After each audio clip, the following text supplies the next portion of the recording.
پھانسی کے جھولی پہ چڑھاتے تھے. ہم روزانہ 40 علماء کو لا کر آگ میں ڈالتے تھے اور یہ کہتے تھے کہ اور 40 کو پکڑ کے لا کر یہ کہتے تھے کہ تم صرف یہ کہو کہ 1857 کی جنگ میں ہم شریک نہیں تھے.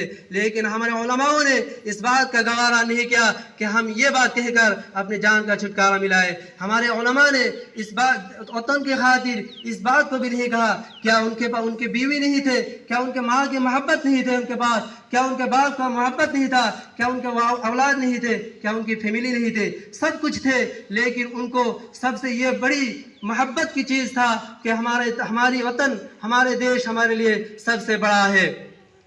تو انہوں نے ہزاروں قربانی دیا ہمارے ملک کے لیے. لیکن آج کچھ ظالم حکمراں, کچھ ظالموں نے یہ کہتے ہیں کہ مسلمان بنگلہ دیشی ہے, مسلمان پاکستانی ہے, یہ ہمارے دیش کا غدار ہے, ان کے گولی مارو. ارے کھڑے ہو کر پیشاب کرنے والوں, تم کیا جانتے ہو ہماری تاریخ کی کتابیں اٹھاؤ, ہمارے علماء کی تاریخ پڑھو اور دیکھو ہمارے علماء کی قربانیاں. ہمارے علماء نے کتنی ساری قربانیاں دی ہے, کتنی ساری مصیبتیں جھیلی ہے, تم دیکھو. اس لیے کہتے ہیں جب گلستان چمن کو خون کی ضرورت پڑی تو سب سے پہلے گردن ہماری کٹی, اور تم آج اس کو انکار کر دیتے ہو. ہم یہ نہیں کہتے کہ دوسرے مذاہب کے لوگ نہیں تھے دیش کی آزادی کی لڑائی میں, ہاں تھے, لیکن سب سے پہلے ہمارے علماء کرام تھے. سب سے پہلے ہمارے علماء کرام دیش کے انگریزوں کے خلاف لڑائی لڑی, ان کے خلاف آواز اٹھائی. میں اس بارے میں کہنا نہیں چاہتا ہوں.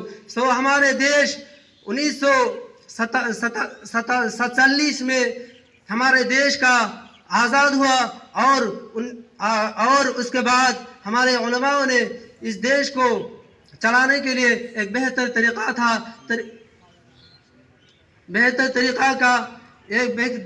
طریقے سے چلانے کے لیے ایک دستور کا ضروری تھا. تو ہمارے علماء کی رہنمائی و قیادت سے ڈاکٹر بھیم راؤ امبیڈکر کی صدارت میں 2 سال 11 مہینے 18 دن میں ہمارے ملک کا دستور تیار کروایا گیا, اور 1950 میں اس کا نافذ کیا گیا تھا. اس کے بعد سے ہمارا ملک ایک جمہوری ملک بنا, اور